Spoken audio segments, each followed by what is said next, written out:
join me in welcoming Abdalaziz Alhamza. So we have a mic at each side of the room, and please come up and ask any questions you have. Don't be shy.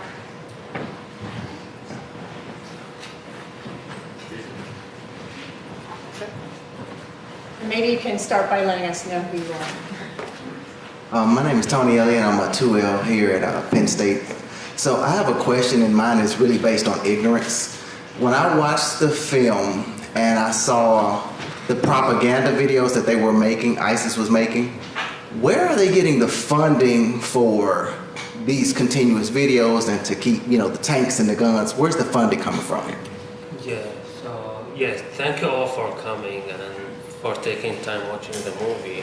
I know it's tough during the week, so the fund came from the city itself. So Raqqa is so rich with gas, oil, agriculture. There are the main dams in Syria. They are all in Raqqa, and those dams they provide 80% of electricity and water to the entire country, and we used to sell electricity and water to other countries, the neighbor countries.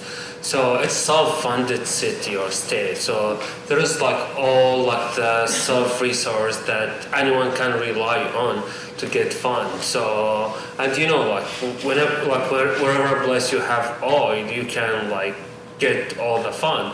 And Raqqa has borders with Turkey, so there are the black market and the smugglers, and there is also the antiques. There are thousands of historical stuff that was sold was sold to other countries and other museums. So and then for ISIS they dedicated a big amount of money for each media office that belongs to ISIS.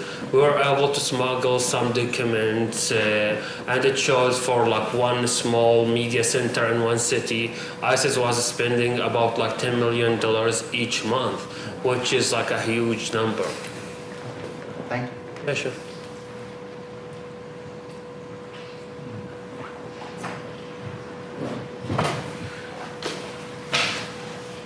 Hello. Question, since the movie has been completed, how is everyone in the film doing today? So yeah, everybody's doing okay. So fortunately, nothing really bad happened to any of our members.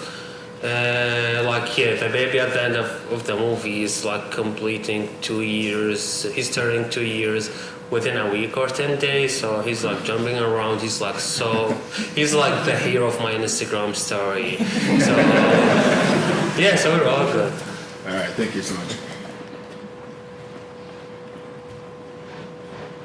So I remember one scene in the movie, you were talking about how the members of RBSS felt as threatened in Germany as they did in Raqqa. Do you think that's more just from the threat of ISIS being hunting for them, or the fact that there's still so much racism and xenophobia in all the countries that they could go to for refuge? So it's mainly specifically for us as a group, it was coming from ISIS. So, but in general, there are some threats, but it was not a real death threat. So, or is it not a serious threat? So many people, anyone right now can threat anybody online. So you can go on Twitter, Facebook, just create a fake account and threat anybody.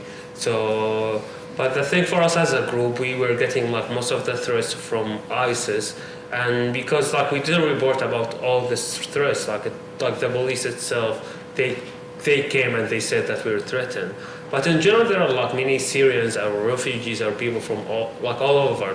Some German citizens from immigrant background, they are still facing racism until now from some people from the community.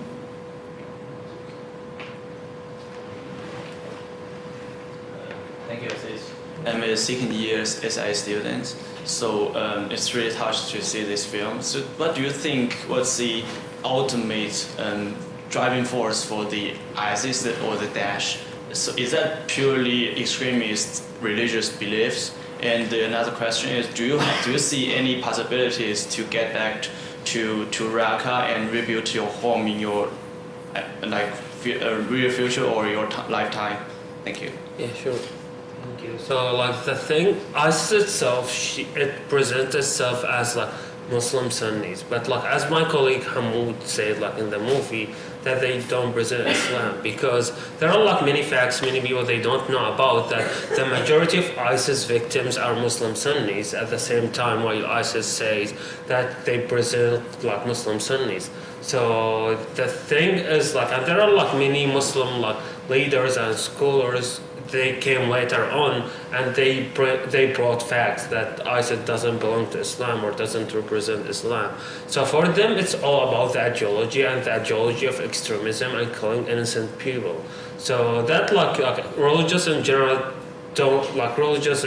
religions in general don't call like anybody to kill or like make a mess. So the thing is like something that ISIS used the religion in a way it fits them, so they could play with it, say whatever they want, like and like throw everything on the religion itself.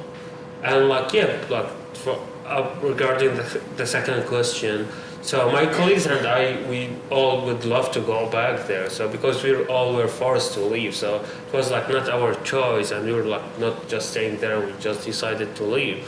But the thing is not up to us. It's like up to the conditions right now. So for any of my colleagues or I, if we would go back to Syria, we would be killed. So the thing right now, we're trying like just to be away, keep the work that we're doing. And yeah, we hope one day when the things or the situation would get better, we all would love to go back home.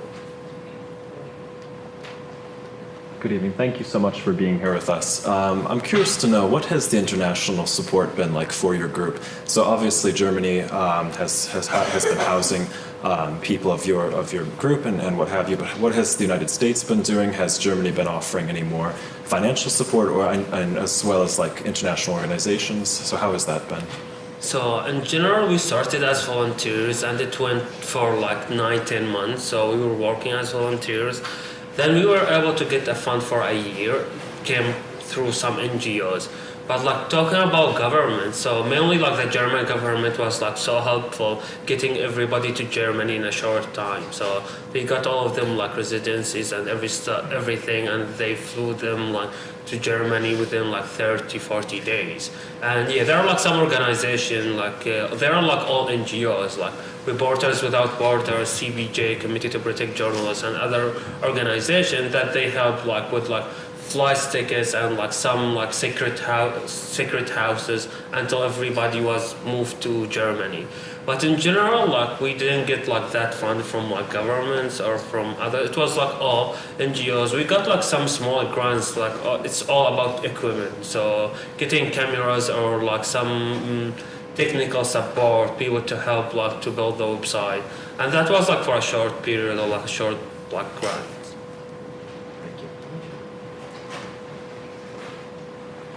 It seems like part of what is shown in the movie is how a protest becomes a civil war, and then a civil war becomes a revolution.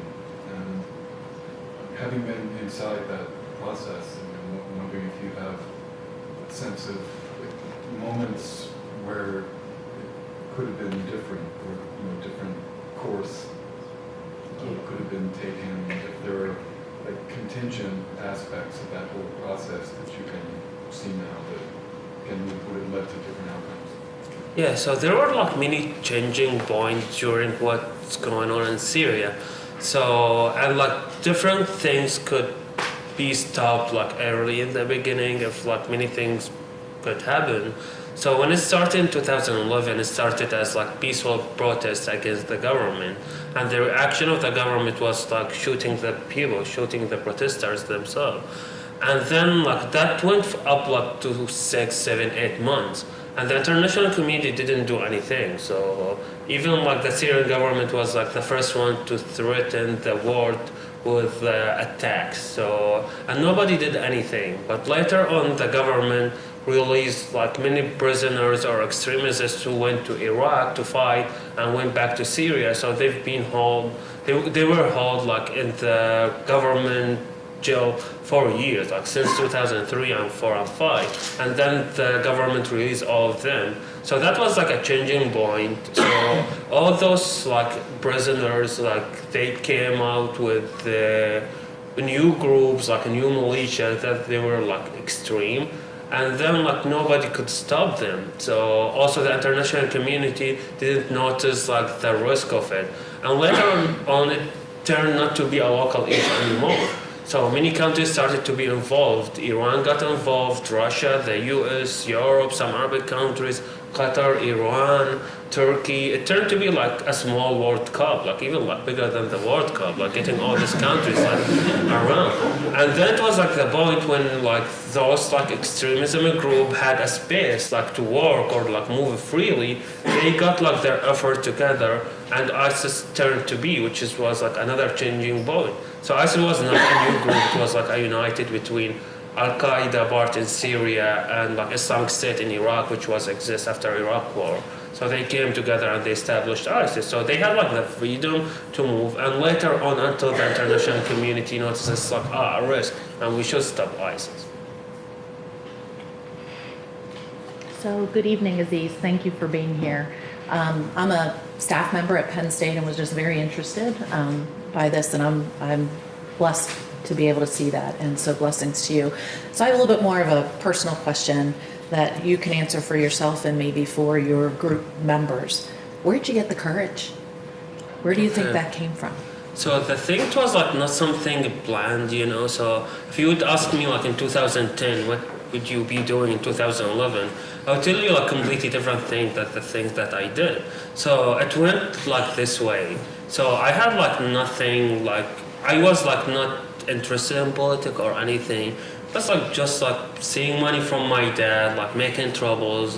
Like I had like nothing important or like specific in my life. But the thing I believe like all my colleagues, including me, so it was like a point where we had to stand or like just pick a side. So we all have seen like people getting killed, and that might be anyone. So it might be like my father, my family, anyone from my family member, my neighbors.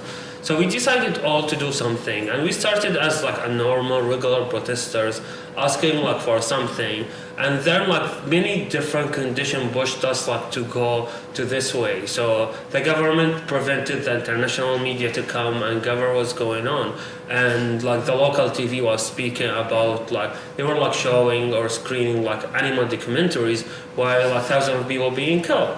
So the only way was like just like for us to film these demonstrations and protests, and then like just like we throw everything online. And everything was picked like from like the international media. So we noticed that we could do something with our like old bad quality mobile phones. So and then things like went like that. So we all turned to be like members of like some coordinations or like stuff like to call people for protest. And yeah, when you get to this way, you feel that you're doing something, you're fighting. It's so hard like just to get a step back. And especially when you lose like family members or friends or colleagues, because if you think about it, they gave their lives to do that work or this stuff. So it's also another motive like for us like to complete doing what we're doing. So most particularly at the end of the movie, it touched on this idea that in some ways you feel almost lucky that you're still here after a lot of your friends and family have passed away. My question is, how do you sort of wrestle with that now? And how does being in places like here at Penn State or on TV or in these much larger institutions outside of where you're from, how does that sort of make you feel? How do you wrestle with that now? Yeah, so like I think like my mom feels like more lucky than me that I'm still alive. So, but yeah, it's so important because like in whatever conflict, the problem that most of the people like outside of the conflict zone or area, they don't know what's really going on. Especially like with this technology, the internet, the social media, like the millions of TV channels and newspapers. So and there are like fake news everywhere. So it's so important like to have locals themselves like going and like represent what's going on in Syria and explain the situation. I've met like many people who like represent themselves or consider themselves like Middle Eastern experts or like expert on the Middle East. And they don't speak the language, they don't speak Arabic, they've never been to the Middle East, and they know like 4 or 5 things that they keep repeating all the time. So the thing, like if we would like let this, what they so-called like experts like go and speak about what's going on, they would mess up everything. So it was like so important, like not only for our group, but like for other group, for other Syrian civil society to go out and speak about what's going on. So when you hear from a local who lived all that things, you would get the idea and what's really going on. But like, yeah, just like getting someone who's been living all the time like in LA, so he's not gonna tell you what's going on. Marhaba Aziz, thank you for being here. My name is Sophia McClennen, I'm a second year SIA student. My question is, in the film you said that we can destroy Daesh as a group, but the idea will still be there. So how do you suggest we destroy the idea? And how can we as people on the sidelines contribute to that cause? Yeah, so like the main thing with ISIS, as I said, it's not a new group that like exists from nowhere. So it started with like an idea within Taliban trying to be Al-Qaeda, ended up with ISIS, as I said, which is like a united between Al-Qaeda part in Syria and Islamic State in Iraq. So both groups or forces came together and they established ISIS. So this idea has been growing over the time. So they had like the enough space, and the way how like the international community was dealing with these groups or these ideas. So it was only by bombing them or like by airstrikes, which caused like the lives of thousands of civilians. So many innocent people got killed because of these airstrikes, and later on when those groups like wherever around the country, whether in Afghanistan or Iraq or Pakistan or Syria, so those people when they got killed and their cities got destroyed, nobody came and tried to do something. So all those people had like a suffering, they lost family members, people that they love, and this extremism group, they focus on that. So they go and they say, yeah, you lost your family, you lost your house, you lost your home. Come, we will help you to get your revenge back. So it was like a way to recruit all those people. And then like using the suffering of people to get many other people recruited. So that's why ISIS focused on the media by their videos, which is like a high quality videos, which is like more like in some point I feel that they're like more professional than like Hollywood movie makers, you know. So that was like only to get their message out. So they did all their videos in all the languages. It was not only in Arabic or in English, so everybody will understand it. And the main thing they were like using the like suffering of people, like yeah, those people got killed. Look at the photos and the videos of those children. So, and those people are fighting or like fighting against Islam. So trying to touch Muslim, and they use like different tactics like to get like other people. So the high quality videos, and they were like calling people like yeah, it looks as like a video game. So they were calling people yeah, it's like reality. Come, pick a gun, steal a car, and go and shoot some people. And you know, there are like many crazy people who are like obsessed with this kind of thing. They're like so addicted. So they would love to go and try this thing. Other they went like to get money, to get famous, to get power, like to other had like sexual problems. They went and they got married for like 4 women. They got like many slaves. So there are like many people who didn't really believe in the ideology, but they went there. But like ISIS used like the ideology to get all of them to come and join. Shukran. Well, first of all, thank you for coming here. It's an honor for us to have your presence. Given the wave of ethno-nationalism that is rising across different nations, and being that you were also, you and your friends have been forced to leave the place where you're from, what advice would you give to anyone who is placed in a situation where they are forced to move out of a country because of their conditions, and in coping with this rising wave of ethno-nationalism? And at the same time, what advice would you give for those people who are placed in between the fire, if you may, you know, seeing... Sorry? What's the last part? They're like what advice would you give, say for example, for the people that say, the average American, the average Joe who is seeing the tide of nationalism going on, and then you see also the refugees looking for a better place, and yet they get bombarded by the media. What advice would you give them for them? Thank you. Yeah, so like the main thing is like it's not an easy thing to do, like to leave your home country or like the place that you lived in or you grew up in. So many people, they are like connected to these areas or like to their countries, like especially like in Syria, like the majority of people, they haven't left the country, they're all connected to their hometowns.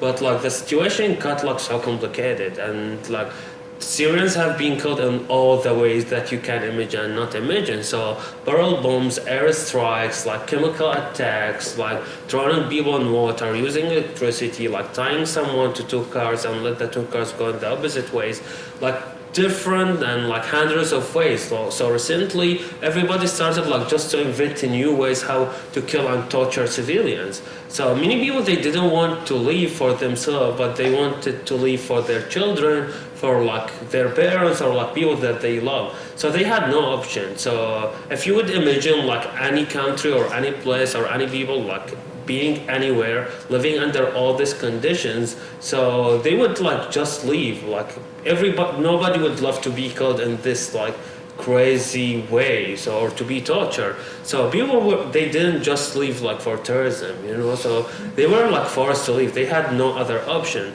So when they got there, many of them, they were forced like to face like such things like what's going on in Germany or here in the US, like facing like a daily racism or what. And yeah, for sure the media played like a main role.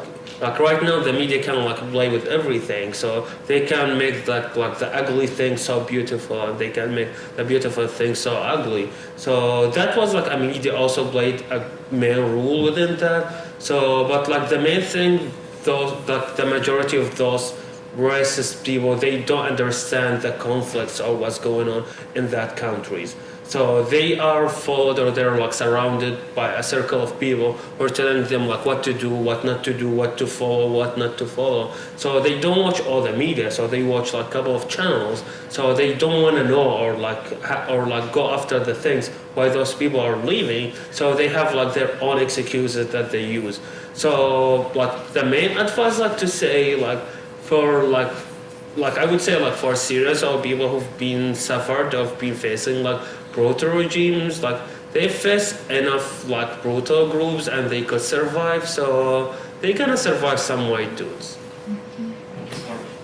We'll just take one more, and then we have time at the reception for, sorry. I'm sorry, I'm a little sick. My name's Kayla. I'm a first-year student of international affairs.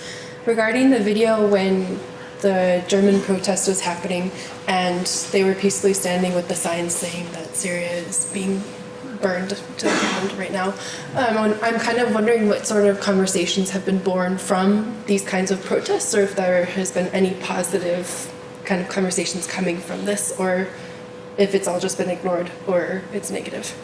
So like the main thing that like at the same time speak about like some racist people.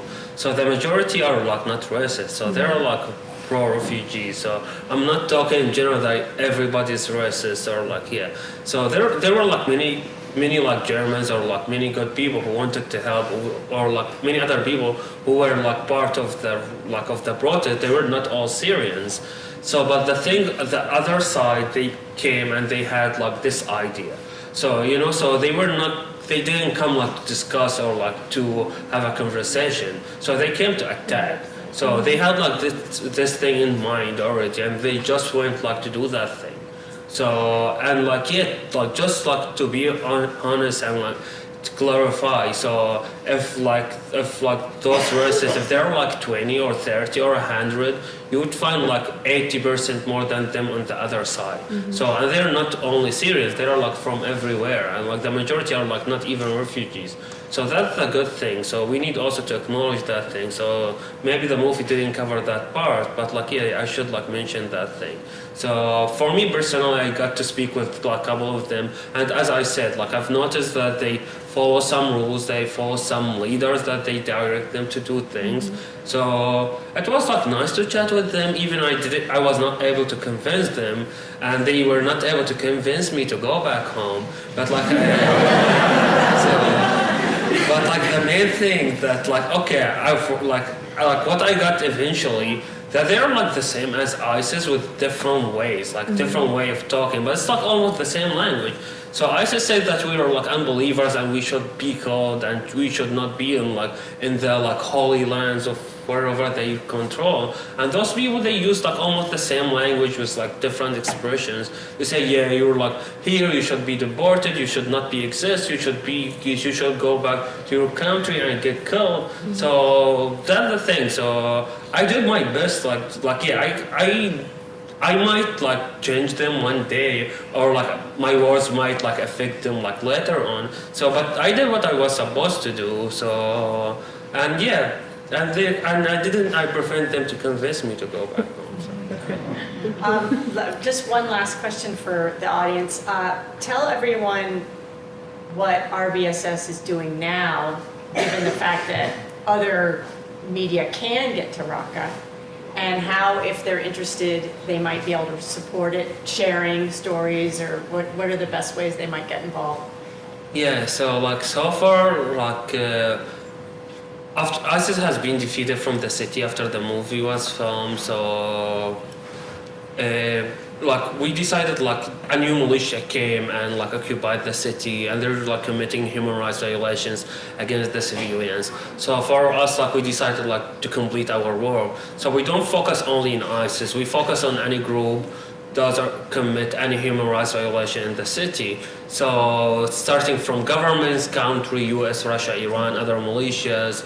So we document all this human rights violation and we try to push it to the international community, to the international NGOs. So we still doing like our work of reporting and documenting stuff. At the same time, we started many advocacy campaigns and many projects in Raqqa and in Syria, and like the main one, like online academy to train journalists and local people to do activities or to help them with different things that they need in their like daily life or in their daily work.